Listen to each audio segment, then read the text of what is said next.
A atividade do jornalismo é uma atividade profissional que envolve pessoas treinadas para a apuração dos fatos e para entender se efetivamente aquilo ali é ou não uma notícia a ser levada para o telespectador, para o ouvinte, para o internauta. Se não, qualquer um vira, de qualquer maneira, propagando fatos e podendo provocar a destruição de pessoas, de vidas, o que a gente tem visto cada vez mais no Brasil e no mundo.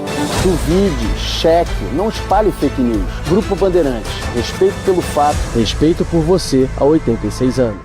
Assista a Rádio Bandeirantes Campinas no YouTube. Jornalismo e esporte da sua cidade ao vivo e as transmissões de Ponte Preta e Guarani. youtube.com/Rádio Bandeirantes Campinas. Inscreva-se em nosso canal, ative as notificações e acompanhe a Rádio Bandeirantes onde você estiver. Rádio Bandeirantes, fechada com você, fechada com a verdade. Você está ouvindo o Rádio Bandeirantes Campinas, ZYO 260, FM faixa estendida 85,7. Rádio Bandeirantes, fechada com você, fechada com a verdade. Manhã Bandeirantes. Oferecimento. Recap, Sindicato dos Postos de Combustíveis de Campinas e Região. Acesse recap.org.br. 10 horas da manhã, 1 minuto. Muito bom dia a você que está na Rádio Bandeirantes Campinas. Obrigado a você que está conosco em FM 85.7 e que até agora ficou na companhia do Jornal Gente. Amanhã estão de volta todos os integrantes do Jornal Gente a partir das 8 horas da manhã, depois do Primeira Hora na Rádio Bandeirantes Campinas e também na tela do Band News TV. A partir de agora e até às 11h30 da manhã, você, meu convidado, minha convidada, também saber o que é notícia aqui pertinho da gente, na região metropolitana de Campinas, no nosso interior de São Paulo, mas com atenção voltada para o que é informação no Brasil e no mundo, e além do FM 85.7, com as multiplataformas do Grupo Bandeirantes de Comunicação. Obrigado a você que está conosco no portal bandmulti.com.br. Um grande abraço a você que está nos acompanhando também pelo aplicativo Band Play, com todas as rádios do Grupo Bandeirantes na palma da sua mão. Você também nos acompanha com imagens direto dos nossos estúdios no Jardim São Gabriel, em Campinas, no nosso canal de vídeos do YouTube, youtube.com/Rádio Bandeirantes Campinas. A nossa edição do Manhã Bandeirantes, nesta segunda-feira, 30 de setembro de 2024, último dia já do 9º mês deste ano. Estamos entrando no mês eleitoral. A partir de agora, já estamos aquecendo cada vez mais os motores para o próximo domingo com as eleições municipais. Um dos assuntos nesta edição do Manhã Bandeirantes, claro, ao longo da semana, vamos falar muito sobre as eleições que acontecem no próximo domingo em todo o Brasil. Mas com outros destaques também e com a sua participação sempre muito bem-vinda pelo nosso WhatsApp, o 19 97102 1493, 97102 1493. Você que é inscrito no nosso canal de vídeos do YouTube também pode por ali participar, deixando a sua opinião, a sugestão de pauta, a sua crítica, o seu comentário sobre os mais determinados assuntos.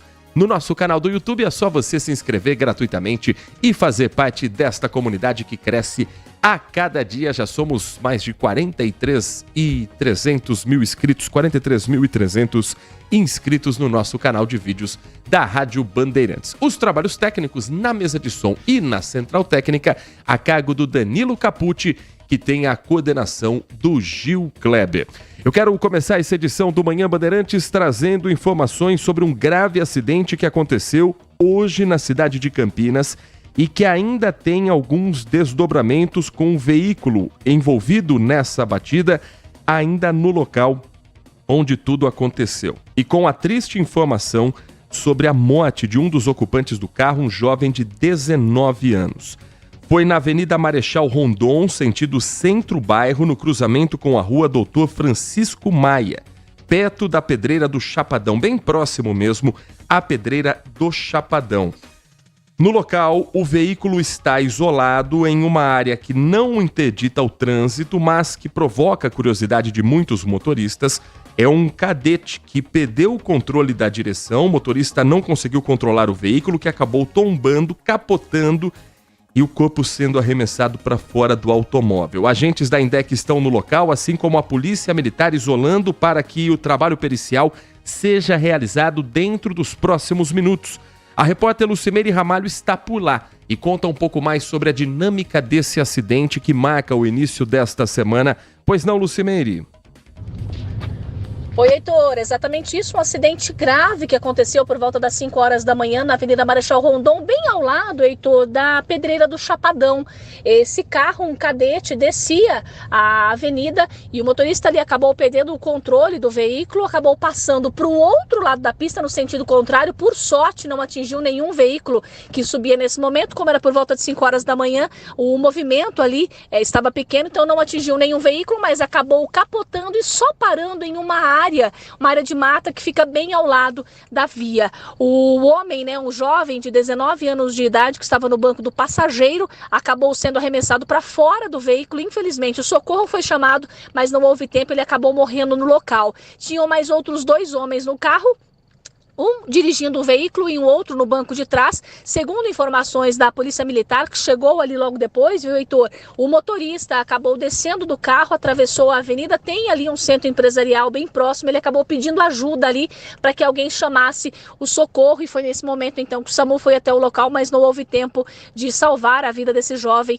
de 19 anos. Informações passadas também pela Polícia Militar, viu, Heitor? Esses 3 jovens voltavam de uma chácara, estavam em um evento em uma chácara e voltavam, então, seguiam para casa nesse momento. Então, infelizmente, aí, esse acidente grave terminou com a morte desse jovem de 19 anos de idade. Familiares estiveram no local pela manhã, desesperados ali com a cena, Infelizmente, não houve tempo de salvar a vida dele. Os familiares acompanharam também o serviço, os trabalhos ali da perícia no local. A via ali não teve nenhum problema, tanto no sentido centro quanto no sentido bairro, viu, Heitor? Já que o carro acabou parando nessa área, que é um recuo bem ao lado ali da avenida, então não foi preciso fazer nenhum bloqueio na Avenida Marechal Rondon. Todos os trabalhos foram feitos nessa área, nesse recuo que tem bem ao lado da via. Então, um acidente grave na manhã desta segunda-feira terminou aí com a morte desse jovem de 19 anos de idade na Avenida Marechal Rondon. Heitor, eu volto aí com você. Muito obrigado, Lucimeire Ramalho. Qualquer novidade sobre esse acidente, nós vamos atualizar. Você que está conosco dentro do Manhã Bandeirantes, acompanhando a nossa programação nesta segunda-feira, infelizmente, começando com essa triste notícia, mas que marca já também o início desta semana. Atualizando as condições de trânsito para você que nos dá carona pelas estradas que cortam a nossa região, um momento complicado na rodovia Anhanguera para o motorista que trafega em Campinas. Lentidão na pista sentido capital entre os quilômetros 110 e 104 na pista expressa, em função do excesso de veículos.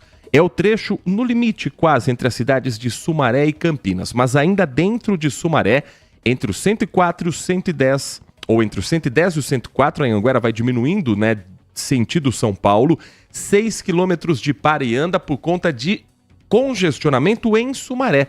Então o motorista que está acessando a cidade de Sumaré enfrenta lentidão na principal via de acesso ao município, e isso reflete também na rodovia Anhanguera. Motorista também enfrenta lentidão na Anhanguera ao passar por Jundiaí, entre os quilômetros 61 e 60, e na chegada à capital paulista, reflexo do congestionamento nas marginais. Para quem está em Campinas, não vai enfrentar tanto assim o trânsito que vem um pouco mais travado quilômetros atrás. Você que está em Sumaré, você que está em Nova Odessa, Americana, Santa Bárbara do Oeste, for à capital paulista ou vier a Campinas, utilize a rodovia dos Bandeirantes para você fugir desse trânsito que passa por Sumaré. A Bandeirantes tem apenas a típica lentidão neste horário para a chegada do motorista à cidade de São Paulo. No corredor Dom Pedro I, um acidente que aconteceu mais cedo na rodovia Anhanguera provocou também lentidão no trecho da rodovia Dom Pedro, que agora já está fluindo normalmente. Há, neste momento, ainda uma certa lentidão por excesso de veículos no anel viário Magalhães Teixeira, nos 3 quilômetros finais. Quem vai acessar a rodovia Dom Pedro vindo a Campinas pela Anhanguera, pela Bandeirantes ou pela Miguel Melhado de Campos, ao entrar no anel viário, vai encontrar um trânsito tranquilo. Ao chegar no acesso para Dom Pedro, vai enfrentar 3 quilômetros de lentidão. Quem vem de Paulínia, pela Professor Zeferino Vaz, a SP-332, reduz a velocidade no trecho entre Betel e o trevo de Barão Geraldo. Não há registro de acidentes, é por excesso de veículos. Agora 10h10, trazendo também as condições para esta semana já dentro da primavera, depois de um fim de semana com chuva, com temperaturas um pouco mais amenas, o calor volta a marcar presença nesta semana, começando por esta segunda-feira. Agora são 10h10 e os termômetros do CEPAGRE da Unicamp já marcam 28 graus e meio, um dia em que Campinas deve registrar máxima de 33 graus e com a temperatura subindo. Amanhã a máxima é prevista de 35 e na quarta-feira máxima prevista de 36 graus. O tempo hoje segue firme com nuvens no céu em alguns horários, mas pouca possibilidade de chuva. Não há previsão para mudanças climáticas e a umidade relativa do ar, quando a temperatura bater lá o calorão dos 32, 33 graus, deve ficar abaixo novamente dos 30%. A tendência para o final de semana é de passagem de uma frente fria, provocando aí a redução da temperatura e uma pequena possibilidade de chuva a partir de quinta-feira. Até lá, calorão, temperatura alta, tempo seco e, mais uma vez, a sensação de que esse calor vai fazer parte das nossas vidas e que nunca mais vai nos deixar, com as mudanças climáticas que estamos tendo que aprender a conviver e cobrando das autoridades para que elas também tenham, de alguma forma, um impacto menor sobre as nossas vidas e sobre o futuro. Enquanto essas mudanças não são revetidas, se é que isso será possível, um dos grandes problemas que a gente vem vivendo no país hoje é o desabastecimento de várias cidades e, inclusive, um impacto direto no abastecimento de energia elétrica. Estamos num país que tem as hidrelétricas como principal fonte para o fornecimento de energia. E adivinhe onde vai arder a história no final das contas? No bolso do trabalhador, no bolso de quem paga a energia elétrica. O mês de outubro terá a bandeira vermelha tarifária patamar 2. A Agência Nacional de Energia Elétrica, ANEEL, anunciou que a bandeira considerada mais cara é uma sinalização de que a cobrança complementar na conta de luz para os consumidores de energia elétrica vai subir também. Agora, com um novo patamar já definido, inclusive, em relação a quanto será o mínimo a partir dos 100 kWh consumidos no Brasil. A Tayane Mello está conosco, direto de Brasília, para contar um pouco mais quando começa a valer essa nova bandeira, essa nova tarifa e o valor que a gente já vai ter que encarar na próxima conta, Tayane.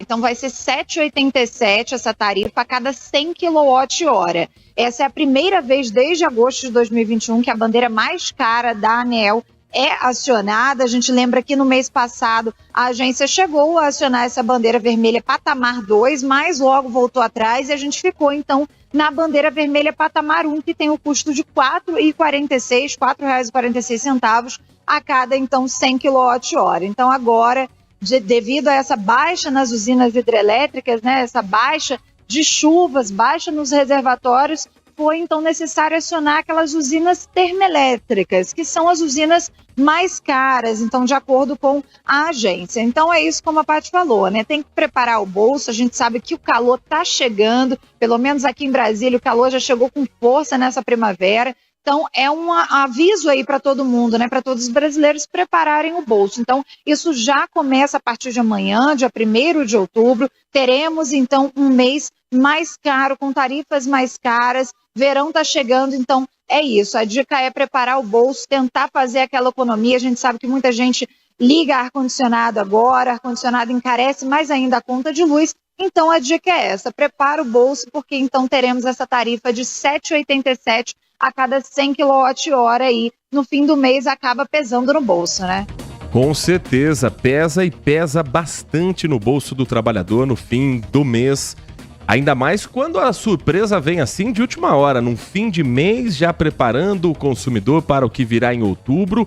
e sem um prazo para quando essa bandeira vai reduzir a tarifa, vai deixar a bandeira 2 vermelha. O governo dizia que entrou na bandeira 1, na bandeira vermelha, mas o nível 1, um patamar mais barato, mas agora, sem muito alarde, mas com muitas consequências para o bolso, vem esse anúncio de que entramos na bandeira 2 vermelha, deixando, portanto, mais caro ainda o valor da conta. E aí tem um efeito cascata, né? Porque quem atende, por exemplo, o cliente num comércio aberto, quem atende num restaurante, no fim das contas, acaba tendo que fazer a compensação também para que não tenha depois o prejuízo na hora de fechar as contas, de pagar os funcionários, de ter também o seu lucro. Então, no fim, vira um efeito cascata e a gente vai tentar entender esse impacto e transmitir, claro, para você o sentimento também de quem está nos acompanhando através da sua mensagem, da sua participação, pelo nosso WhatsApp, o 19 97102 1493. Agora são 10 horas 16 minutos, o Manhã Bandeirantes vai para um rápido intervalo e na volta você vai ver que a Sabesp, companhia de abastecimento de água e esgoto, que está presente em boa parte do estado de São Paulo, em muitas cidades do nosso interior, da nossa área de cobertura, vai pagar uma compensação financeira de 135 milhões de reais a 15 cidades aqui do nosso interior de São Paulo.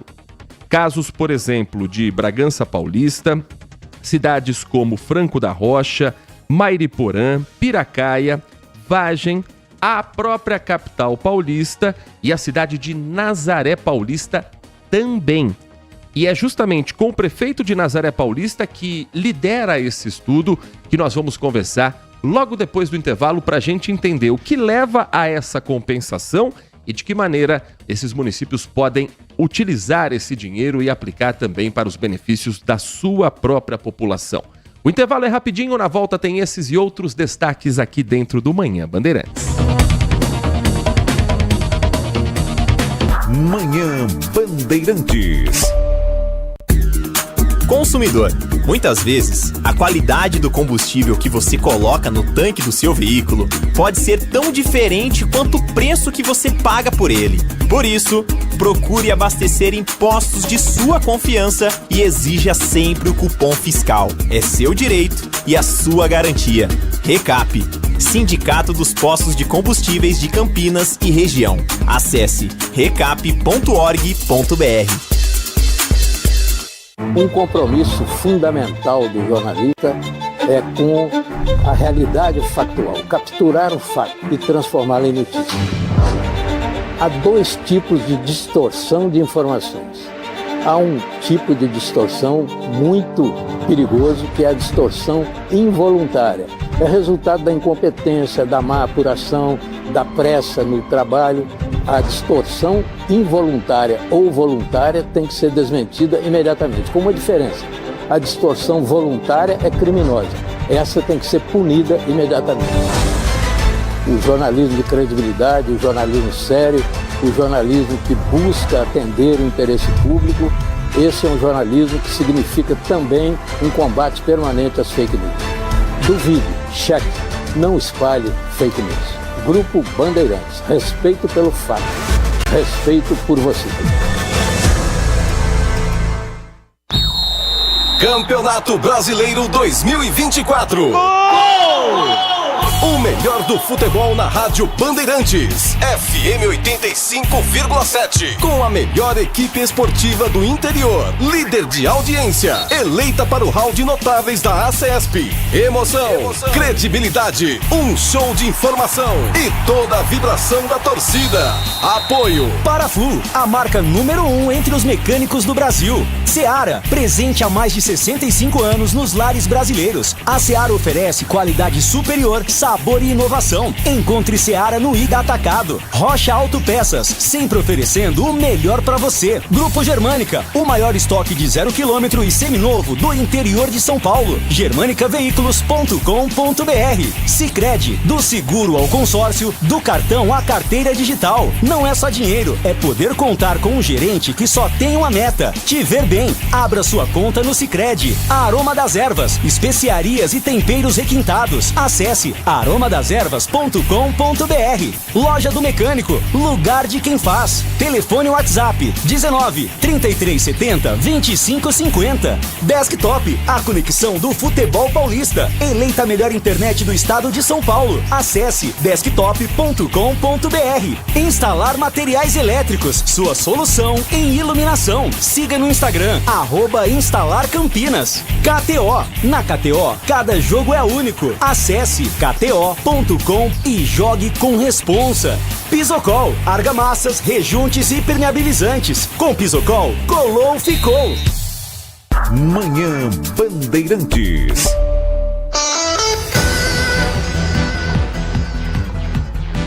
Dez horas da manhã, 20 minutos. Estamos de volta com o nosso Manhã Bandeirantes, trazendo para você uma informação que impacta diretamente com 15 municípios do estado de São Paulo, muitos deles aqui do nosso interior, e no impacto ligado diretamente à Sabesp, a Companhia de Abastecimento de Água e Esgoto, que recentemente passou por um processo de terceirização. A Sabesp vai precisar pagar uma compensação financeira de 135 milhões de reais a 15 cidades do estado de São Paulo. Valores, inclusive, que já estão definidos, que nós vamos passar alguns deles para você que nos acompanha aqui dentro da programação da Rádio Bandeirantes Campinas. Isso por conta de um estudo que foi realizado com vários municípios, em que se percebeu que muitas das obras que a Sabesp estaria fazendo teriam como ônus os cofres públicos daqueles municípios, além da necessidade de uma parceria em que realmente todos saiam ganhando. Esse é um dos pontos levantados por esse estudo, que teve como liderança o prefeito de Nazaré Paulista, que está concluindo o seu segundo mandato, portanto não é candidato à reeleição, é o Murilo Pinheiro, o prefeito da cidade de Nazaré Paulista, que é o nosso convidado nesta edição do Manhã Bandeirantes, nesta segunda-feira, presente conosco aqui nos estúdios da RB em Campinas. Prefeito, muito obrigado por estar conosco aqui nesta manhã de segunda-feira. É um prazer ouvi-lo. Um bom dia para o senhor. Bom dia a todos. Um prazer estar aqui em Campinas, na Rádio Bandeirantes. E uma satisfação poder falar de um tema tão importante que atingiu diversas cidades do nosso estado de São Paulo que têm o contrato com a Sabesp. Que estudo é esse? Que impacto levou o senhor e outros prefeitos a fazerem essa cobrança junto ao governo do estado e conseguirem essa compensação financeira? Na verdade, quando a gente assumiu em 2017, um dos nossos objetivos é fazer uma justiça social. O que é isso? Quando a Sabesp, na década de 70, ela colocou o sistema cantareiro manancial no nosso município, ela desapropriou 15% do território. Ou seja, naquele momento ela tirou a oportunidade de 15%, que são 758 imóveis que tinham donos, de se prosperar. Ou seja, as pessoas eram donos daquelas áreas, poderiam no futuro fazer um empreendimento, fazer um loteamento industrial, fazer os seus empreendimentos imobiliários. A Sabesp comprou essa terra para implantar um sistema e, devido a isso, ela trouxe um ônus ao município, ou seja, deixou o desenvolvimento econômico naquela situação paralisada. Ela criou mais de 500 quilômetros de estradas rurais para não deixar os bairros isolados, e isso trouxe um aumento de custo às prefeituras, aos cofres públicos, durante todo esse tempo. Então, através desse estudo que a gente fez, a gente solicitou à Sabesp o cadastramento de todos os seus imóveis no município, para a gente saber o tamanho e a quantidade de imóveis que a Sabesp tinha em nossa cidade, para a gente, assim, fazer uma cobrança de tributos dessas áreas.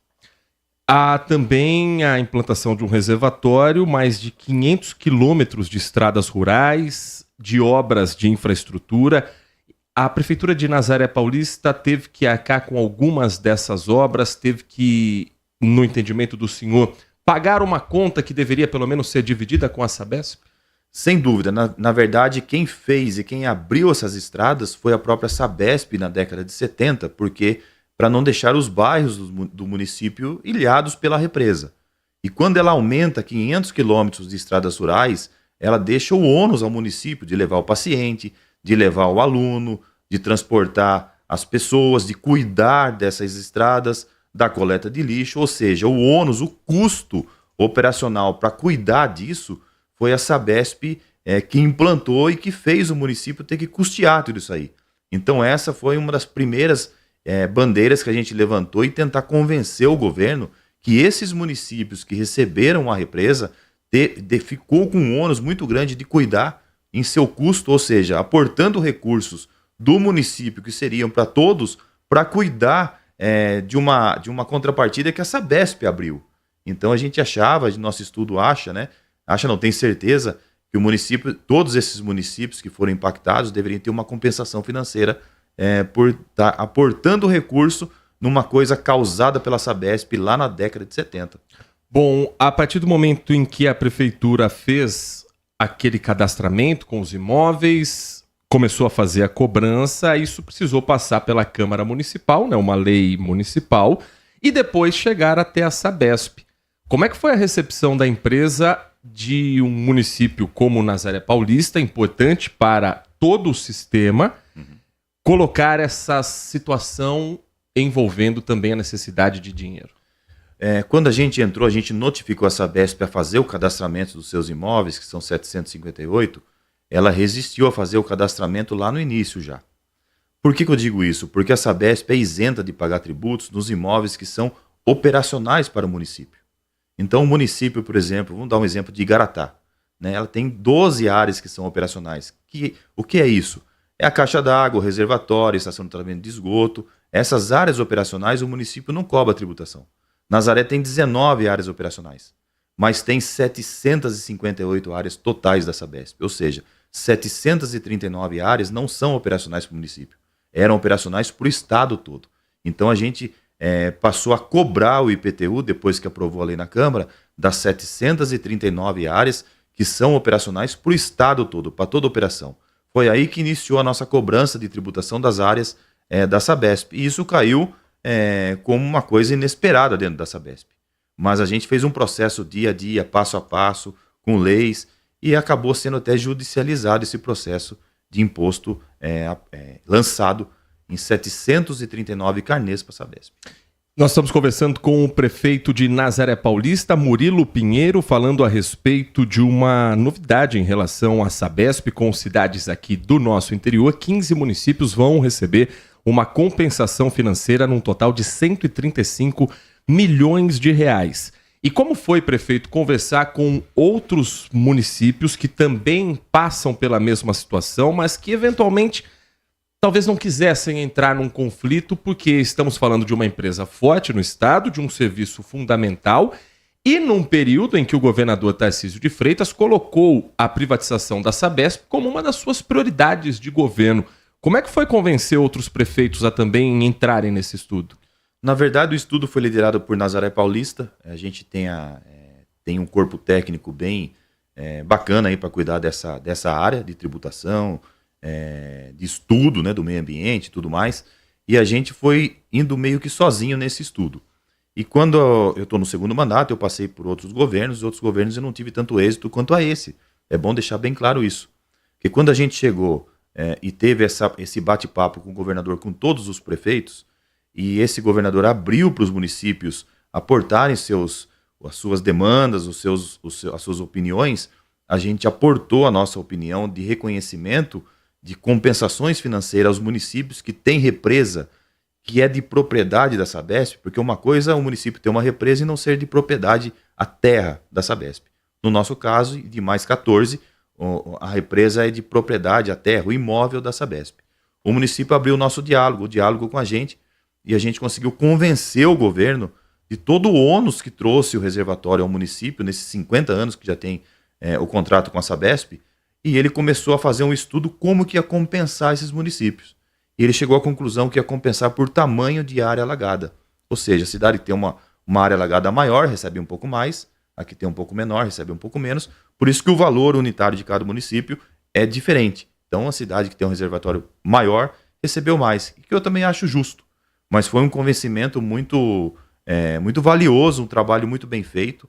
Não é um trabalho simples. Foram 7 anos de trabalho para conseguir convencer o governo que esses municípios perderam muito quando se implantou um reservatório. Nazaré tem um caso específico, porque eles tinham que criar o reservatório no local estratégico do município por causa do manancial do rio que passava lá. Muitos bairros da cidade foram alagados, ou seja, muitas famílias precisaram deixar o local, mudar de cidade. Imagine aquele senhor que tinha família com os filhos, muitas pessoas revoltadas com a área sendo alagada, onde ele plantava, onde tinha economia. Então o impacto foi muito grande, mas o impacto também no cofre público. Até hoje a gente tem que cuidar de coisas que a Sabesp fez por causa do reservatório.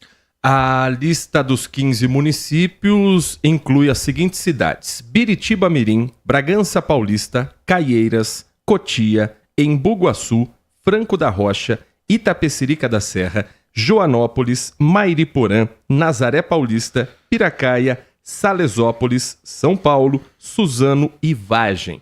Para a gente pegar os valores mais significativos aqui, você tem Salesópolis, 22 milhões de reais, São Paulo, 21 milhões e 400 mil reais, Piracaia, 19 milhões de reais, Nazaré Paulista, 17 milhões e 700 mil reais. O menor valor desta lista é da cidade de Embu-Guaçu, com 580 mil reais. Na verdade, o segundo menor. O menor é o de Caieiras, com 100 mil reais. São os valores que já tinham a previsão do depósito do último dia 20 deste mês de setembro. Esse depósito já foi feito, prefeito? Já foi feito, todas as cidades já receberam, já está na conta da prefeitura esse aporte. Significativo para um final de ano, vamos dizer assim, né? Foi uma vitória muito grande que esses municípios receberam essa compensação. E há alguma exigência de que esse dinheiro seja investido diretamente nos pontos onde houve a compensação? Ou é um dinheiro que entra para o orçamento e a prefeitura usa para suas necessidades mais urgentes? Na verdade, ela entra como compensação, então não tem aquela divisão de educação e saúde, entra livre. Então o município pode fazer o estudo onde ele quiser investir, ele fazer esse investimento no município. É importante dizer que é um valor muito significativo a uma cidade, por exemplo, de Nazaré, que tem uma receita estimada em 100 milhões por ano. Imagine receber 18 milhões à vista na conta, né? E também tem a parte da desestatização do novo contrato, a obrigação da Sabesp agora, até 2029, fazer chegar o saneamento a 100% da população. E quando fala 100%, é 100% da população toda, zona rural, zona urbana e tudo mais. Então é um contrato ousado do governo, a gente espera que isso seja cumprido e que consiga chegar de fato o saneamento em todos. Uma vez que Nazaré, há pouco tempo atrás, né, em 2018, 2019, tinha 4.500 ligações de água e apenas 1.500 de esgoto. Imagine uma cidade que tem um reservatório e não tinha atenção devida do saneamento básico. E hoje está se equilibrando isso pelos investimentos. O senhor está deixando a prefeitura, no final deste ano de 2024, esse valor que entra de 17 milhões e 700 mil reais. O senhor pretende já deixar um orçamento para o próximo mandato ou é um dinheiro que vai ficar no caixa e aí quem for eleito, prefeito ou prefeita em Nazaré, vai saber administrar? Qual é hoje o entendimento da prefeitura em relação a esses 17 milhões? O importante é a gente lidar com esse tema de maneira muito administrativa, né? Não é desesperado que tem que se gastar esse recurso até o final do ano, uma vez que o meu mandato termina no final do ano. Não, eu quero deixar o legado de ter saído da prefeitura, deixando no cofre da prefeitura 17 milhões e 700 mil reais à disposição da próxima gestora lá em Nazaré Paulista. Né? Porque o investimento, um recurso tão difícil e suado para ter conquistado, não pode ser gasto de qualquer maneira. Então, a gente tem que ver agora qual a necessidade real para investimento desse recurso, para usar esse recurso da maneira correta. Só de rendimento, se esse recurso ficar na conta, ele vai dar um rendimento de 160 mil reais por mês. Se usar só o rendimento, por exemplo, ele já custeia o centro cirúrgico do município, a parte de medicamento do município, a parte de exames laboratoriais do município e mais um programa que a gente fez do bairro a bairro. Então, se o gestor quiser deixar esse dinheiro numa conta e usar só o rendimento, ele já vai ter um bom uso desse recurso para a área da saúde, por exemplo. Mas acho que o próximo gestor vai ter a cabeça e o discernimento, se Deus quiser, de utilizar da melhor maneira possível. Agora, prefeito Murilo Pinheiro, com relação ao serviço em si entregue pela Sabesp, qual a expectativa de Nazaré Paulista depois do processo de privatização? E o senhor acredita que, de alguma forma, a relação entre a administração municipal, embora o senhor esteja deixando a prefeitura, com a direção da Sabesp, pode ter algum desgaste em função de o que o estudo levou a um custo que a empresa talvez não tivesse contando?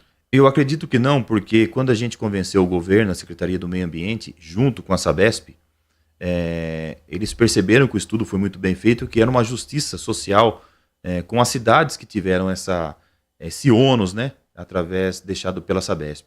Não acredito nessa possibilidade de retaliação ou mais de inimizade entre o município e o governo e a Sabesp, porque foi um estudo feito em conjunto na parte final. A gente começou meio que sozinho, com uma resistência da Sabesp, mas no final a gente conseguiu convencer que era justo, né?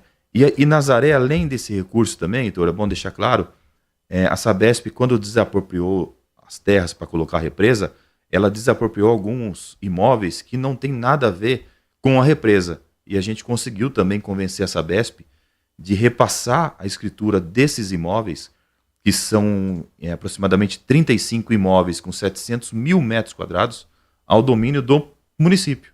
Ou seja, além da compensação financeira, a gente ainda conseguiu imóveis, terrenos da Sabesp para o município, que pode ser investido em construção, pode ser depois leiloados, fazer um recurso para investir na saúde, por exemplo, na educação. Então, além da contrapartida, ainda teve essa negociação de terrenos que vem para o município. Nós conversamos dentro do Manhã Bandeirantes com o Murilo Pinheiro, prefeito da cidade de Nazaré Paulista. Prefeito, muito obrigado pela sua atenção com o nosso ouvinte. Um bom dia, bom trabalho e boa semana para o senhor e para toda a sua equipe. Muito obrigado, parabéns a todos, estamos à disposição. 10h36, um rápido intervalo. Na volta, a agenda dos candidatos à prefeitura da cidade de Campinas. Um novo levantamento para a cidade de Jundiaí pelo Instituto Paraná Pesquisas aponta a possibilidade da eleição terminar em primeiro turno. E ainda as movimentações para uma semana decisiva das eleições 2024. Continue conosco, tem muita informação e prestação de serviços para você na Rádio Bandeirantes Campinas.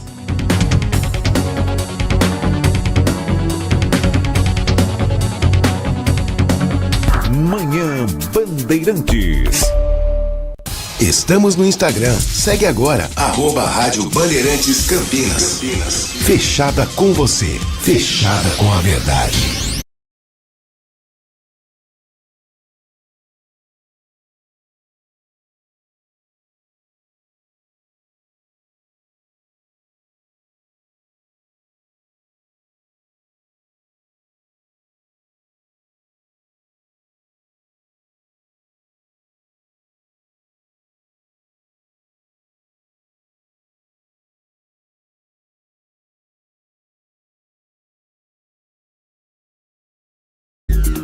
Consumidor, muitas vezes, a qualidade do combustível que você coloca no tanque do seu veículo pode ser tão diferente quanto o preço que você paga por ele.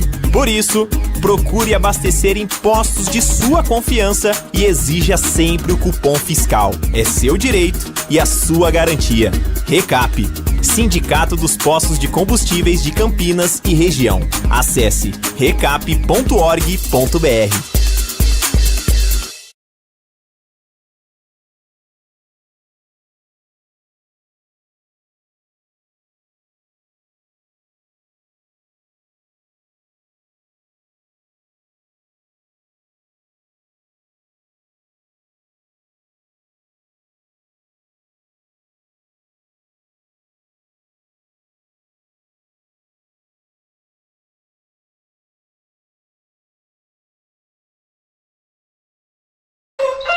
Eu fiz parte de uma campanha que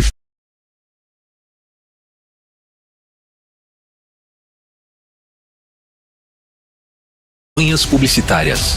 Das clássicas às modernas. Todas em um só lugar. Inscreva-se mediafestival.com.br. E o Galo cantou para... Media Festival 2024. A maior premiação publicitária do interior paulista. Onde o sol nasce para todos, mas o galo só canta para quem brilha.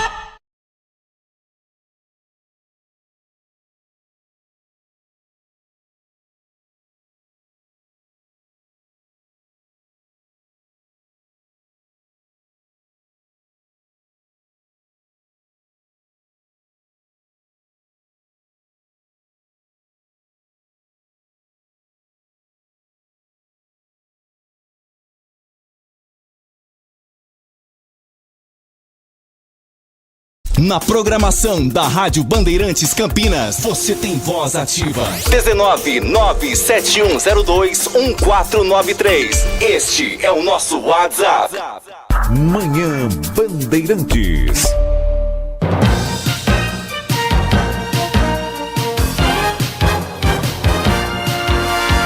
10 da manhã, 40 minutos, 10 horas da manhã, 40 minutos. Chegou a hora, hein? É nesta semana o primeiro turno das eleições municipais em algumas cidades que nos acompanham neste momento. Um turno só para definir as eleições 2024 e assim ter os novos nomes que vão assumir os cargos na Câmara Municipal como vereadores e vereadoras, ter um novo ou uma nova vice-prefeito, ter um novo ou uma nova prefeito ou prefeita para os próximos 4 anos. Nos municípios acima de 100 mil eleitores e na região metropolitana de Campinas são apenas 2, Campinas e Sumaré. Nessas cidades, se um candidato não atingir metade dos votos mais um, a maioria simples, dos votos válidos, teremos segundo turno nas eleições municipais. Sempre há essa confusão, né? 50% mais um, não significa 51%. É metade dos votos válidos mais um, maioria simples, para que não haja segundo turno nas eleições 2024. E aí, outras cidades que também nos ouvem da nossa área de cobertura estão também acompanhando as possibilidades de um segundo turno eleitoral. Vou trazer daqui a pouco a agenda dos candidatos de Campinas, mas saiu pesquisa nova do Instituto Paraná Pesquisas para a cidade de Jundiaí. Um cenário que vale a pena contextualizar para você, meu amigo ouvinte, para você, minha amiga ouvinte, para entender como, numa reta final, números podem aparecer com novos cenários de acordo com o que vem acontecendo também na política local. Durante boa parte da campanha em primeiro turno, Jundiaí tem 5 candidatos. São 5 candidatos ao todo. Gustavo Martinelli, do União Brasil, Parimoski, do PL, Ricardo Bocalon, do PSB, professor Igor Codarim, do PSOL e Silas Feitosa, do PRTB. Esses são 5 candidatos registrados na cidade de Jundiaí. E há uma situação muito curiosa no município, porque de um lado você tem, entre os 2 considerados favoritos nos últimos levantamentos, desde o início da campanha, e não é diferente nesse, você tem 2 candidatos que pertencem à máquina pública. Gustavo Martinelli é o atual vice-prefeito da cidade de Jundiaí. E José Antônio Parimoski é o atual secretário de Finanças e participou das gestões passadas do mesmo grupo político. É Parimoski quem tem o apoio do prefeito Luiz Fernando Machado, e não Gustavo Martinelli, o vice-prefeito. Há muitos nas conversas internas, nos bastidores, de como o Jundiaí chegou a esse ponto. Mas não é esse o assunto nesse momento. A ideia é entender como uma máquina consegue se dividir em 2 e cada um desses lados da máquina dizer que é mais máquina do que o outro, se é que deu para entender. Porque o vice-prefeito, ele disse que gostaria de ter feito mais e não teve a participação. O grupo de Luiz Fernando disse que o vice-prefeito não participava porque não tinha iniciativa. E essa foi boa parte da discussão política em primeiro turno até aqui, na cidade de Jundiaí. Mas aí surge um capítulo novo nos últimos dias, que é um processo que está no Tribunal Regional Eleitoral, em que Gustavo Martinelli, que liderava até então as pesquisas, aparece como inelegível. Isso em função de um período em que ele foi presidente da Câmara Municipal e que o Ministério Público Eleitoral entendeu que ele não tinha as contas aprovadas para ser candidato a prefeito. O Tribunal Regional Eleitoral acatou um recurso do Ministério Público, indeferindo o pedido de candidatura de Gustavo Martinelli, do União Brasil. Cabe recurso da decisão, a campanha continua até o julgamento em definitivo, que ainda vem na terceira instância no Superior Tribunal Eleitoral e pode chegar ao Supremo Tribunal Federal também. Segundo a decisão do TRE, o exercício do mandato de presidente da Câmara de Jundiaí em 2018 foi o motivo de ter essa inelegibilidade agora. Gustavo Martinelli teria cometido atos de improbidade administrativa, segundo o TRE, que estão relacionados ao pagamento indevido de horas extras.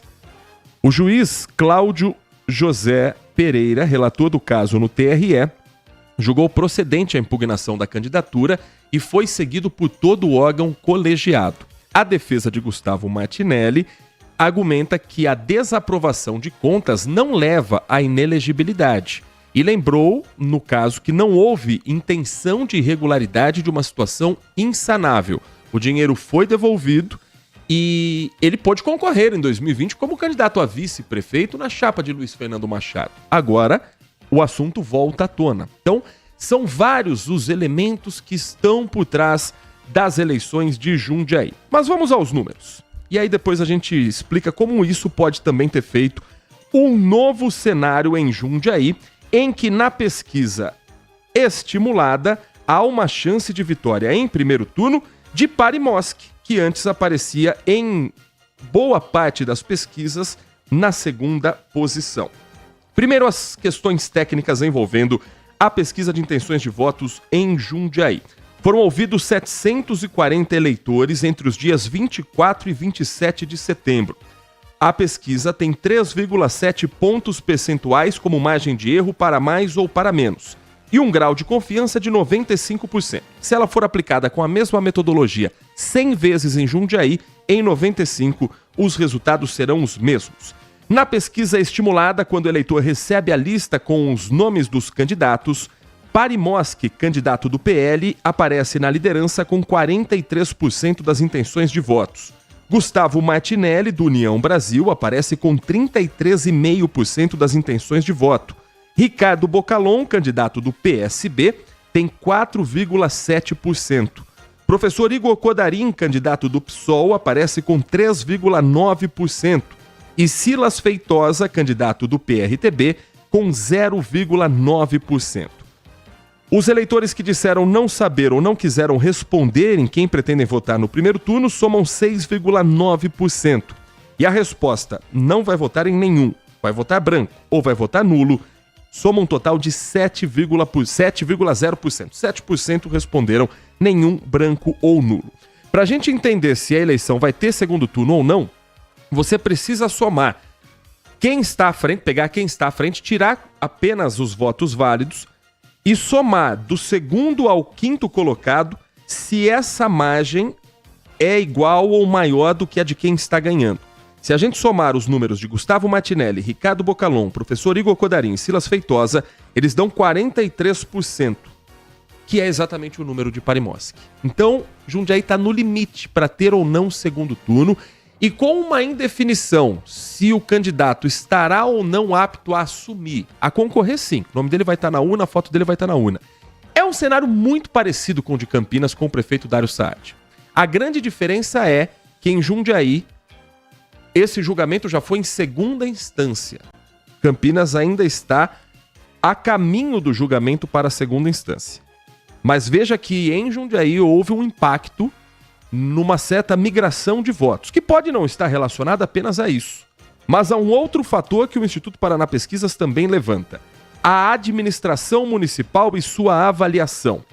A administração do prefeito Luiz Fernando Machado, que começou como PSDB e está encerrando o mandato como PL, é aprovada por 79,2% dos entrevistados pelo Instituto Paraná Pesquisas. A desaprovação à administração Luiz Fernando Machado em Jundiaí é de 17,7% e 3,1% não souberam ou não quiseram opinar.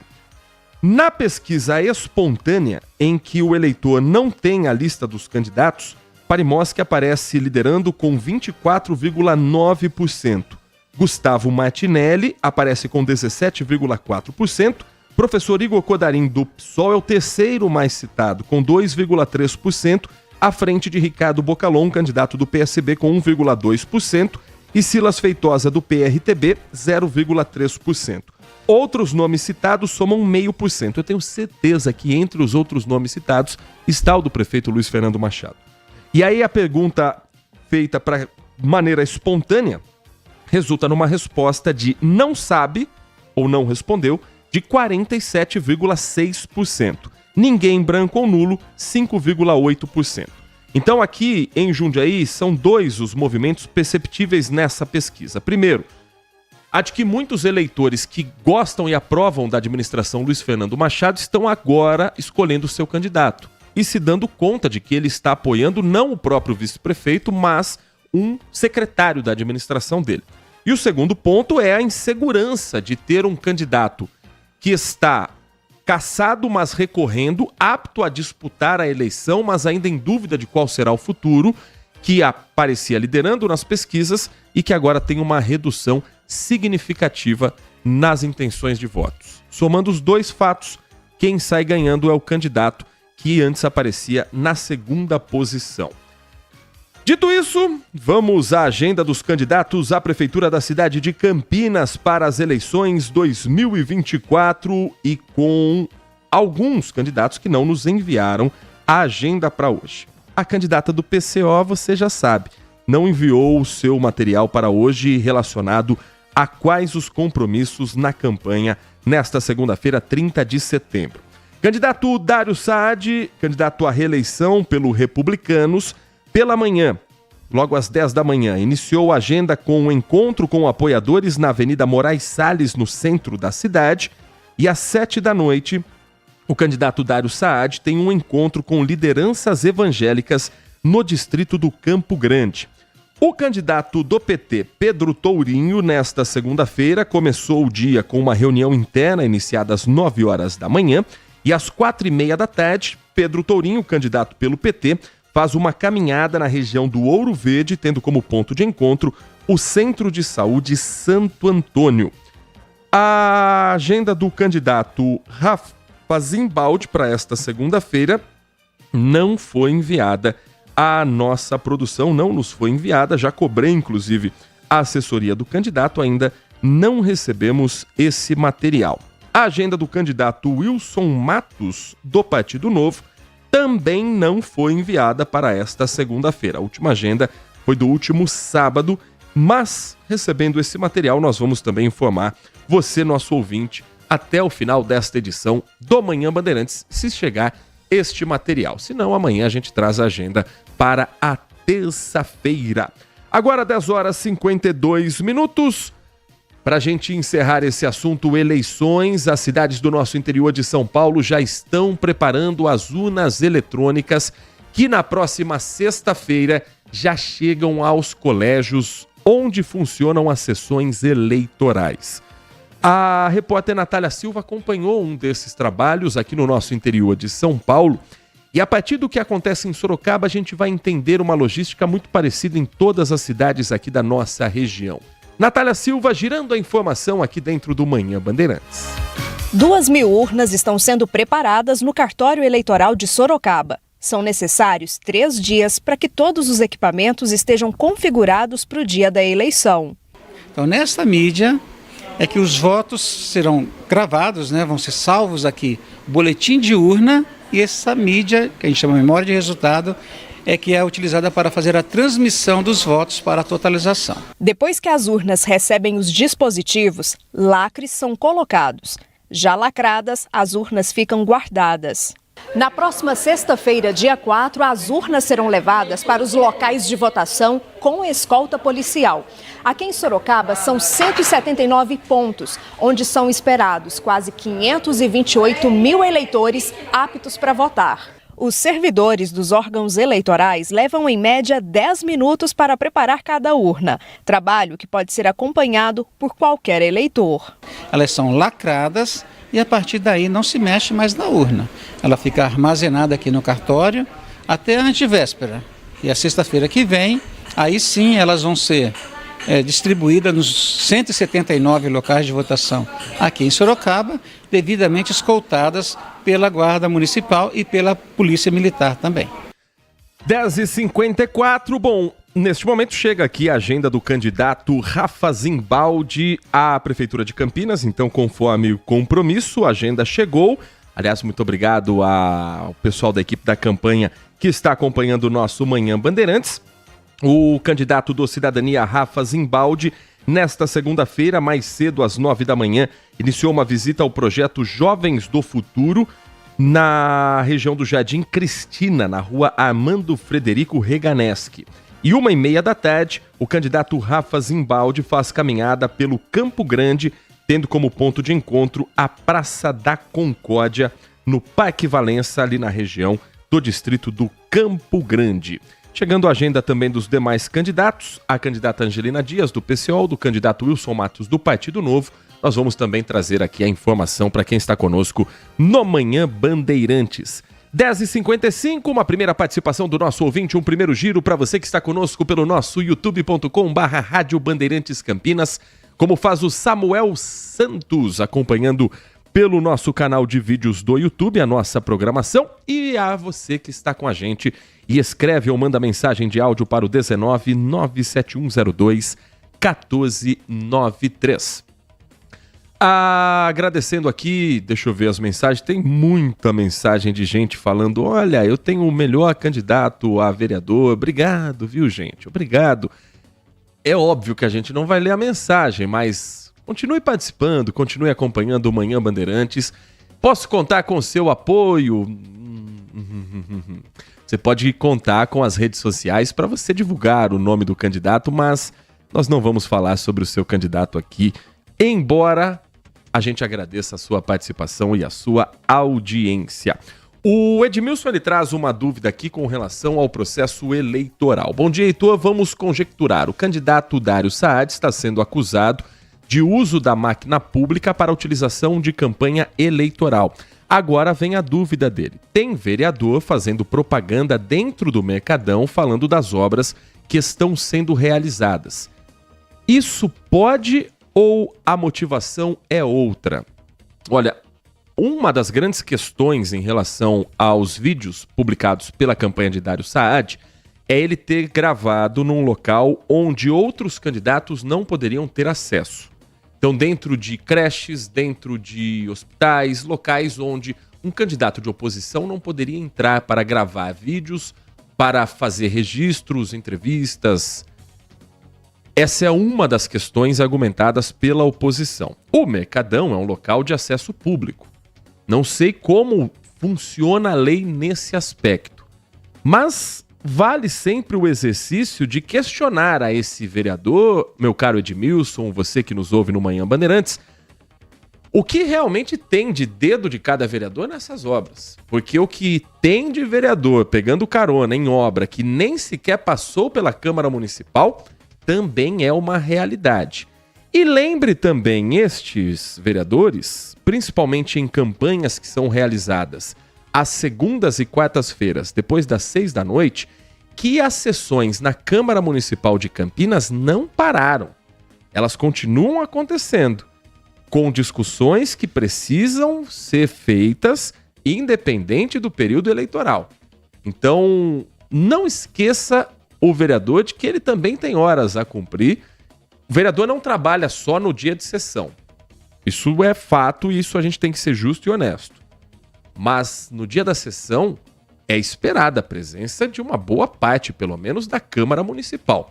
Hoje, por exemplo, se tivermos quórum, se dos 33 vereadores uma parte significativa for trabalhar, for na Câmara, nós teremos a sessão a partir das 18 horas, com a previsão em turno único de 7 projetos de decreto legislativo, 5 proposições de honrarias, destinadas a reconhecer pessoas, instituições que se destacaram em Campinas nos últimos anos. E outra... é uma sessão de títulos, né? Outras duas propostas compõem a pauta dessa noite. Uma dá um nome a uma praça da cidade, no Jardim Eulina, e a outra ao nome do loteamento Terras de Friburgo. A pauta foi montada já para que, neste momento, os assuntos que viessem à tona não fossem aqueles que gerassem grandes debates, grandes discussões. Que, de certa forma, quem já tinha que mostrar serviço na Câmara já mostrou. Isso não significa que a sessão é feita apenas para mostrar serviço. A sessão é feita para trabalhar, destravar projetos, e se esses são os projetos de hoje, que eles sejam votados, que eles sejam colocados em discussão e que o vereador que pediu o voto para que trabalhasse pela população o faça, sendo reeleito ou não para os próximos 4 anos. Quinto Sinal marcou 11 horas da manhã. A pergunta agora, a mensagem que chega por parte do Adriano Vermelho. Sobre o aumento das contas, ele às vezes acredita, amigos, amigas, que os nossos políticos não conhecem realmente o significado, o conceito e a definição da palavra governo. E deveriam, porque lutam muito para conseguir chegar lá. Mais ou menos na linha dos vereadores, né, Adriano?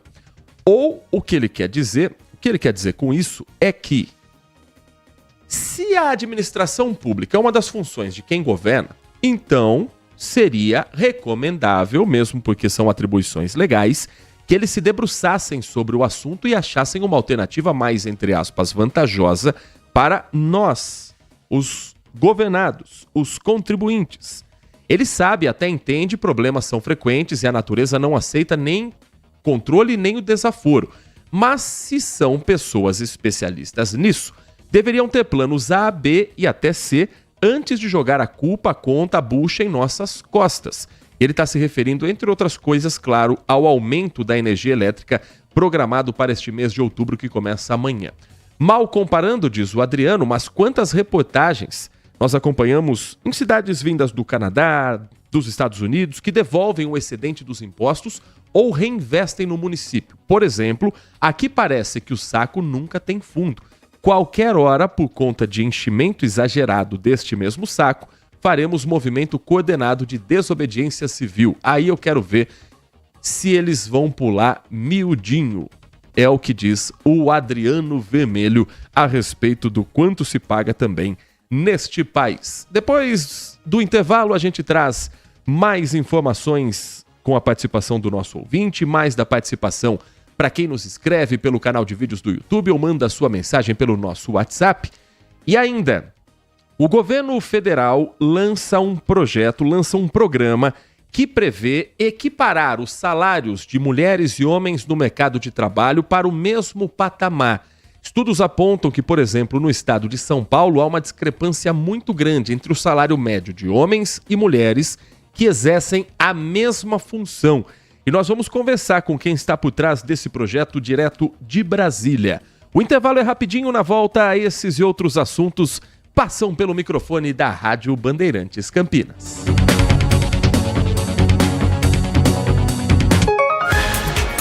Você está ouvindo Manhã Bandeirantes. Oferecimento. Recap, Sindicato dos Postos de Combustíveis de Campinas e Região. Acesse recap.org.br. LG Mota Imóveis. A imobiliária campeã em vendas apresenta LG Mota Meg Store, o shopping de imóveis de Campinas e região. Uma mega estrutura no coração do Cambuí, na Avenida Coronel Silva Teles 387, esquina com a Rua Coronel Quirino. São 60 empreendimentos no mesmo lugar, direto dos principais incorporadores do país. São imóveis comerciais e residenciais. Para moradia ou investimento, nosso telefone é 19 3722 7740 e nossas redes sociais, @LG Mota Imóveis. Assista ao programa Circuito Imobiliário todo sábado, às 8h30 da manhã, na Band Mais TV. E ouça na Rádio Bandeirantes toda sexta e sábado, às 10 da manhã. O nosso maior patrimônio é o nosso cliente.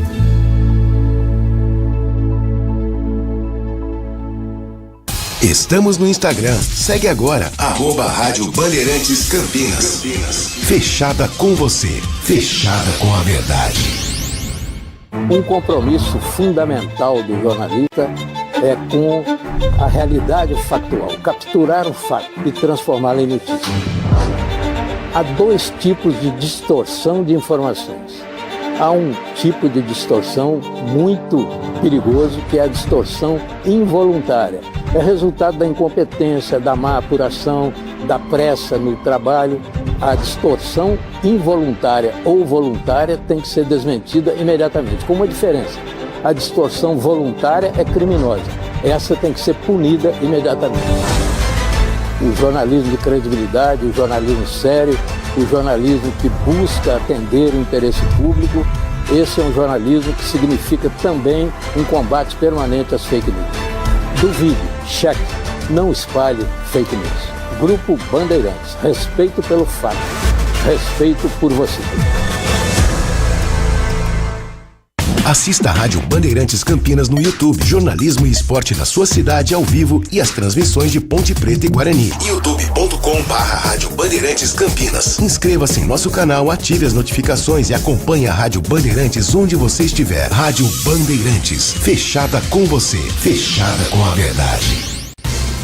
Nossa área, a opinião dos nossos craques sobre tudo de Guarani e Ponte Preta e dos times da região. Carlos Henrique, a melhor e mais premiada equipe esportiva do interior paulista. De segunda a sexta, das 11h30 ao meio-dia. Siga e assista no nosso YouTube, Rádio Bandeirantes Campinas. Ouça no FM 85,7 e nos aplicativos de celular. Rádio Bandeirantes, fechada com você, fechada com a verdade.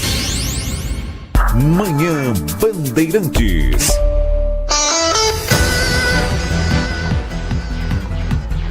Onze horas da manhã, 6 minutos, 11h06. As mulheres no estado de São Paulo ganham 21,62% a menos do que os homens. No estado, a remuneração média dos homens é de R$ 5.487, enquanto as mulheres recebem em média R$ 4.301. Esses dados são apontados no segundo relatório de transparência salarial, um documento elaborado pelo Ministério do Trabalho e Emprego em parceria com o Ministério das Mulheres. O recorte de gênero é feito a partir de dados extraídos de informações enviadas pelas empresas com 100 ou mais funcionários, o que é uma exigência de lei aprovada em 2023. A Lei de Igualdade Salarial determina a equiparação de salários entre mulheres e homens em situações nas quais ambos desempenham funções equivalentes. O mesmo trabalho, mesma carga horária, mesma eficiência e salários que não são iguais. Em São Paulo, a diferença de remuneração entre mulheres e homens varia de acordo com o grande grupo ocupacional. Em cargos de dirigentes e gerentes, por exemplo, a diferença é de mais de 26%. No total, 16.898 empresas paulistas responderam a esse questionário. Juntas, elas somam mais de 6.300.000 pessoas empregadas. E esse relatório, que foi realizado também em outros estados, apontando diferenças até maiores. Em Santa Catarina, a diferença do salário de homens e mulheres é de 28%, por exemplo. A diferença em Rondônia é de 21,5%. A diferença no Rio de Janeiro é de 27,25%. Nos estados com maior diferença, você tem ali Sul e Sudeste. No Nordeste você tem números mais equilibrados. Em Pernambuco, por exemplo, a diferença é de menos de 10%, 9,93%. Mas esse estudo faz com que o governo federal traga uma nova política. Ações voltadas à ampliação e permanência de mulheres no mercado de trabalho. É o que, a partir de agora, planeja fazer o Plano Nacional de Igualdade Salarial e Laboral entre Homens e Mulheres. Sobre esse assunto, o Manhã Bandeirantes conversa a partir de agora com a Rosane Silva. A Rosane é secretária nacional de Autonomia Econômica e Política de Cuidados do Ministério das Mulheres do Governo Federal. Rosane, primeiramente, muito obrigado por atender o nosso convite, conversar com o nosso ouvinte aqui no Manhã Bandeirantes. Muito bom dia a você. Eu gostaria que a senhora explicasse como é que vai funcionar esse plano nacional para tentar diminuir essa diferença no salário de homens e mulheres. Bom dia. Bom dia aí para todos os ouvintes. O Plano Nacional de Igualdade Salarial e Laboral, ele foi um processo aqui no governo federal de construção de 11 ministérios envolvidos na construção deste plano. Nós temos 79 ações. Essas 79 ações, elas estão divididas em 3 eixos. O primeiro eixo é de acesso e ampliação das mulheres no mercado de trabalho. O segundo eixo é de permanência das mulheres no mercado de trabalho, porque a gente sabe que muitas vezes as mulheres entram, mas não conseguem permanecer por um conjunto de fatores. E o terceiro é a ascensão e valorização profissional das mulheres. Como eu disse, são 79 ações que 11 ministérios estão contribuindo com este processo. Vai ter uma previsão orçamentária de 17 bilhões de recursos do governo federal e terá um comitê gestor coordenado pelo Ministério das Mulheres para ir avaliando a cada ano como é que está a execução deste plano e também está atualizando o conjunto de ações, também olhando aí o panorama e as respostas que nós vamos ter, inclusive do próprio mercado e da própria política pública em relação a este plano. Então, o plano a gente lançou no 18 de setembro, mas esse processo ele vem sendo construído desde o ano passado, desde setembro do ano passado, de 2023, que a gente construiu todo esse processo de diálogo, envolvemos o setor empresarial, envolvemos o setor de trabalhadores e o próprio governo na construção deste plano e agora conseguimos entregar para a sociedade brasileira. Secretária, o Plano Nacional de Igualdade Salarial ele é voltado principalmente à iniciativa privada. Mas de que maneira o governo federal também trabalha para que essa diferença de salários de homens e mulheres não aconteça na própria máquina pública? Sim, primeiro todas as pessoas que ingressam no Serviço Público Federal, elas ingressam por concurso público.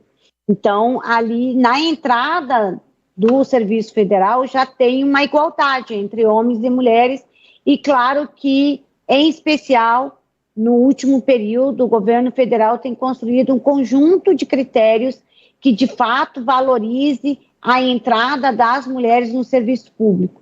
Mas é um grande desafio nosso ainda a gente avançar em espaços de direção, espaços de poder das mulheres no Serviço Público Federal. E, para isso, o governo federal, através do Ministério da Gestão e Inovação, tem construído um conjunto de iniciativas, dialogando com outros ministérios, como, por exemplo, todo o processo que a gente viveu também de um grupo de trabalho que pensou ações que o governo federal está desenvolvendo para a gente combater o assédio moral e o assédio sexual no ambiente do serviço público, como um dos temas que mais afetam a entrada e permanência das mulheres, em especial a permanência das mulheres no Serviço Público Federal. E também a gente tem construído aqui no governo federal, devemos lançar nos próximos meses, o Plano Nacional de Cuidados, porque a gente sabe que as responsabilidades familiares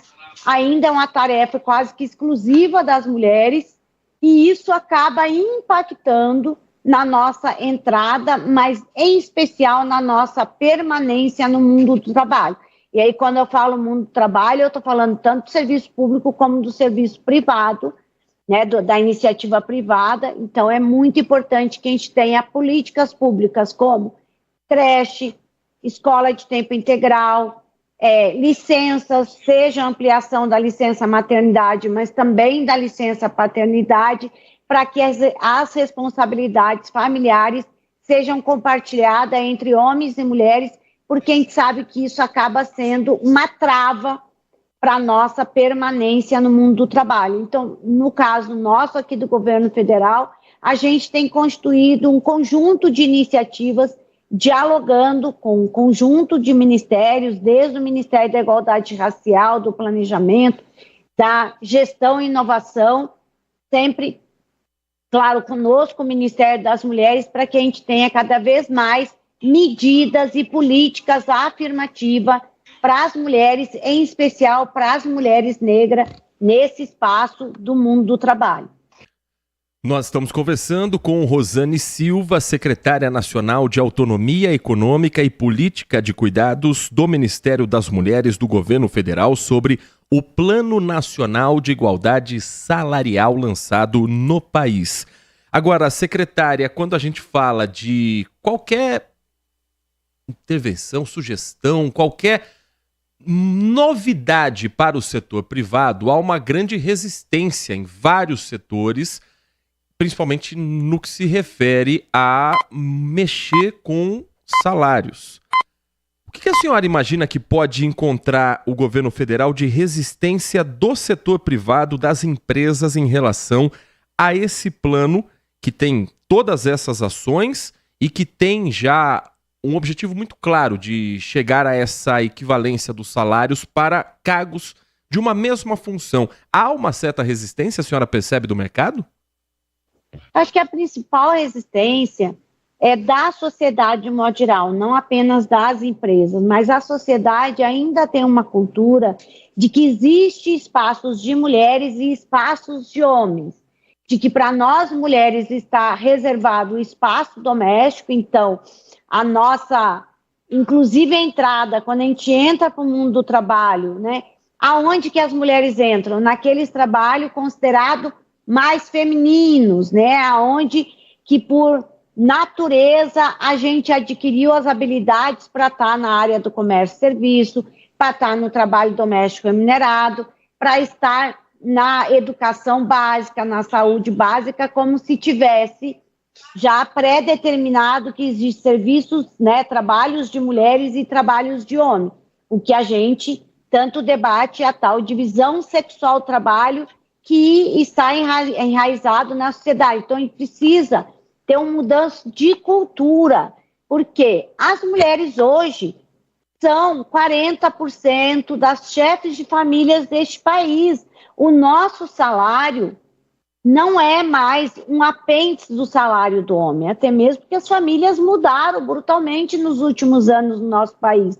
E o nosso salário ele é tão fundamental para sustento de uma família como um salário de um homem, mas isso, quando a gente vai para o mundo do trabalho, isso não é reconhecido. Por quê? Aonde que estão os trabalhos mais valorizados e mais reconhecidos?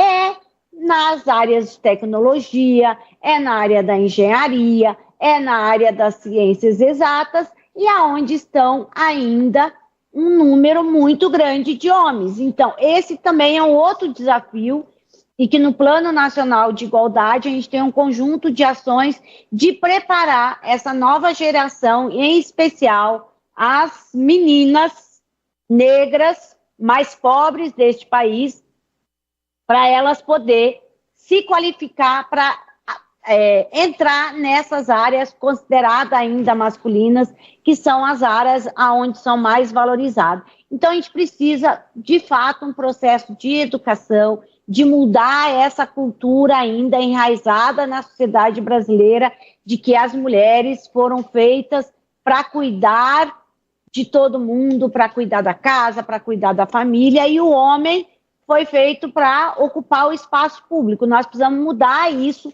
e as mulheres já mostraram que são capazes de estar em todos os lugares. Os dados também mostram que as mulheres têm mais escolaridade que os homens, mas mesmo assim, quando a gente vai para o mercado de trabalho, a gente já entra, permanece recebendo menos do que os homens, como mostra aí os dados também, aonde a gente recebe em média 20% a menos do que os homens. Mas com certeza, com a política pública, que a gente tem feito um esforço enorme aqui através do governo federal, mas dialogando com estados e municípios, e com a mudança dessa cultura, a gente vai avançando sim em ter uma sociedade mais igualitária, uma sociedade mais democrática e que nós, mulheres, sejamos reconhecidas como sujeitas de direitos neste país.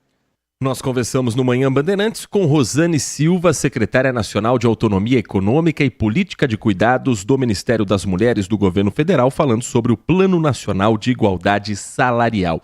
Secretária, muito obrigado pela atenção com o nosso ouvinte. Um ótimo dia para a senhora, bom trabalho a toda a equipe do Ministério das Mulheres. Obrigada, um bom dia para todo mundo e uma boa semana aí, boas energias, e nós estamos aqui à disposição sempre que precisarem, é só entrar em contato. Agradecemos a Rosane Silva, secretária nacional de Autonomia Econômica e Política de Cuidados do Ministério das Mulheres do Governo Federal. 11h19. Seguimos com o Giro da Notícia e a participação do nosso ouvinte. Mais mensagens que chegam pelo nosso 19971021493, 971021493. Agradecendo ao Marco Silva Bedin, nosso ouvinte diretamente de Hortolândia, torcedor pontepretano, certamente tenso com a rodada que encerra hoje do Campeonato Brasileiro da Série B, com os dois times de Campinas em campo. 9h em Novo Horizonte tem Novo Horizontino e Ponte Preta. Às 9h30 no Brinco de Ouro tem Guarani e Avaí. E você sabe que com o timaço de Carlos Batista, você fica por dentro de tudo o que acontece no futebol campineiro, com as emoções dessa rodada dupla que a CBF caprichou. E não é caso isolado, porque tem... A rodada começou quinta, termina segunda. Eles poderiam ter colocado os jogos de Campinas, dos dois times de Campinas, separados. Mas não, colocam um às 9, outro às 9h30 na segunda-feira. Aí você pensa, acontece, caso isolado. Sábado que vem, Ponte Preta e Botafogo de Ribeirão Preto jogam às 5 da tarde. Ituano e Guarani jogam às 5 da tarde. Não teremos rodada no domingo, hein? De nenhum campeonato nacional, nem Série B, nem Série A, por conta das eleições em todo o Brasil. Então a próxima rodada começa na quinta, termina no sábado e domingo, tudo voltado para as eleições municipais. Aliás, recebemos também aqui a agenda do candidato Wilson Matos, agradecendo também a assessoria do candidato que está na audiência do Manhã Bandeirantes. Nós trouxemos a agenda dos candidatos, dissemos que essas duas estavam faltando, trouxemos agora há pouco a de Rafa Zimbaldi. E a agenda do candidato Wilson Matos para hoje, para a gente cumprir também esse compromisso de falarmos sobre os candidatos à Prefeitura de Campinas nesta semana. A agenda de Wilson Matos do Partido Novo começou mais cedo, 10 da manhã, com a gravação de vídeo da campanha. 1 da tarde, o candidato do Partido Novo faz panfletagem na região central de Campinas. E às 7h30 da noite, o candidato Wilson Matos participa de palestra na Associação de Dirigentes Cristãos de Empresas em Campinas, a ADCE. Essa agenda dos candidatos para hoje. 11h21, agora sim, a participação do nosso ouvinte, o Marco Silva Bedin, como eu disse, agradecendo a participação, e ele que está na torcida pela boa vitória da Ponte Preta hoje no reencontro pai e filho Novo Horizontino de Eduardo Batista contra a Ponte Preta de Nelsinho Batista. Wagner Marcondes conosco, desejando bom dia, dizendo que hoje ele acordou um pouco mais animado. Afinal, a propaganda política, pelo menos oficialmente, tem dias contados. Já terminando no próximo dia 3 de outubro, é verdade, até quinta-feira, a partir de sexta, terminam os horários eleitorais do rádio e da televisão, os 10 minutos que você ouve aqui na Rádio Bandeirantes, os 10 minutos que você assiste na Band Mais TV e as inserções que entram ao longo de toda a programação. Quinta-feira é o último dia. O Wagner diz o seguinte: graças a Deus, meus ouvidos e meu fígado agradecem. Digo oficialmente porque tenho certeza de que no dia da eleição, o povo brasileiro que se ocupa das eleições dará mais, entre aspas, um belo exemplo de cidadania e educação. E vão encher o saco dos locais de votação com a propaganda de seus candidatos. Não pode. E ainda chamam isso de democracia. Eu chamo de falta de educação e de respeito mesmo. Não pode, Wagner Marcondes, acontecer. Inclusive, se você flagrar uma cena de boca de urna, você pode imediatamente ligar para a Polícia Militar, para o telefone 190 ou para 153 da Guarda Municipal, porque é flagrante de crime.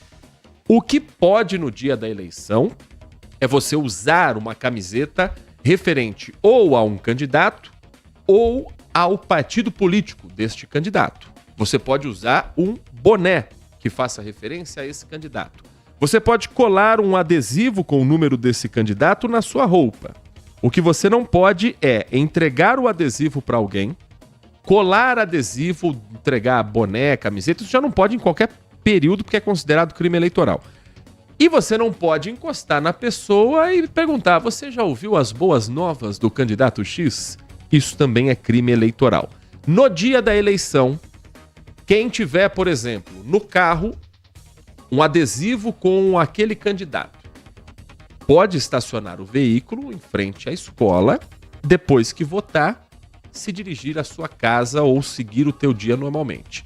O que não pode é um carro de som deste candidato passar em frente ao colégio e em nenhum outro lugar. No domingo da eleição, isso é crime. Então, é importante a gente ter isso em mente, porque o flagrante pode ser dado de acordo com a denúncia que foi feita pelo 190, pelo 153. Então, arregimentar, olha que palavra bonita que está no termo da lei, eleitores ou fazer propaganda de boca de urna no dia da votação é crime.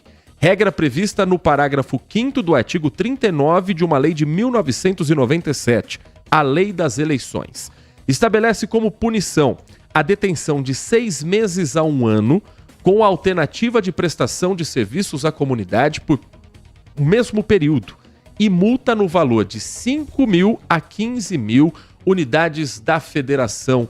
É um valor que ele é transformado de acordo com a cidade, com o período em que nós estamos vivendo. Mas enfim, ninguém fica preso por boca de urna.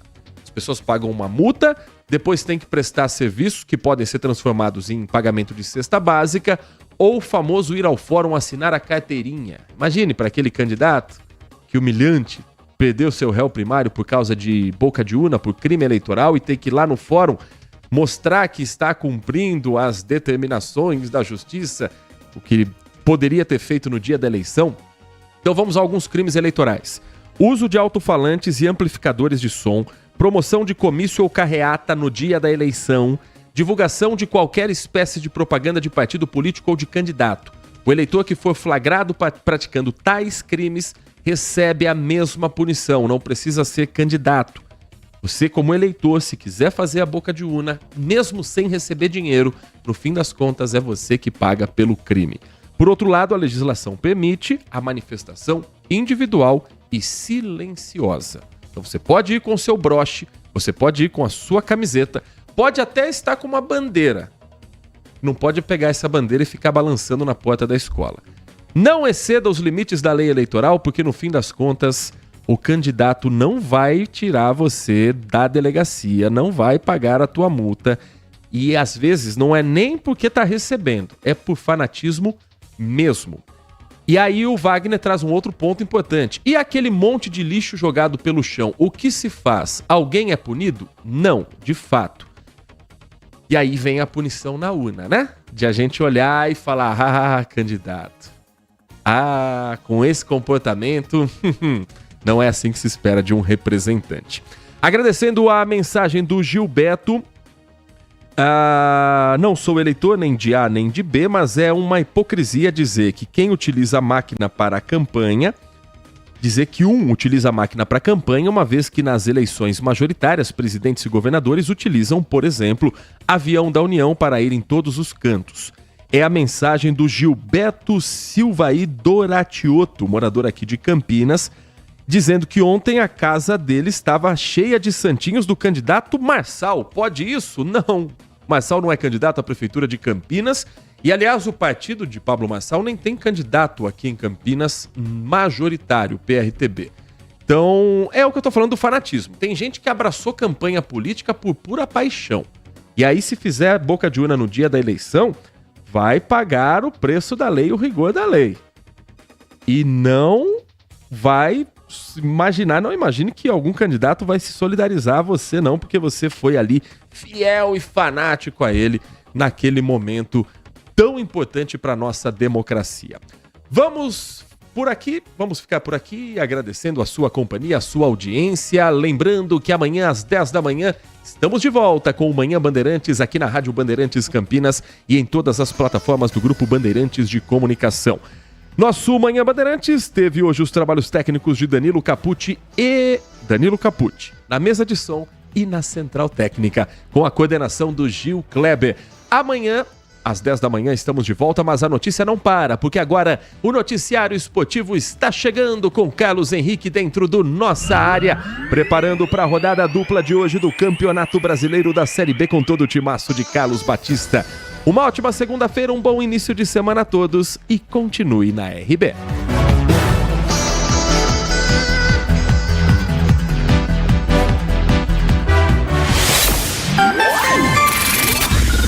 Manhã Bandeirantes.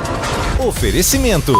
Recap, Sindicato dos Postos de Combustíveis de Campinas e Região. Acesse recap.org.br. Siga a Rádio Bandeirantes Campinas também no Facebook. Uma página completa com conteúdo sobre tudo que acontece na nossa região e, claro, informações de Ponte Preta e Guarani. Facebook.com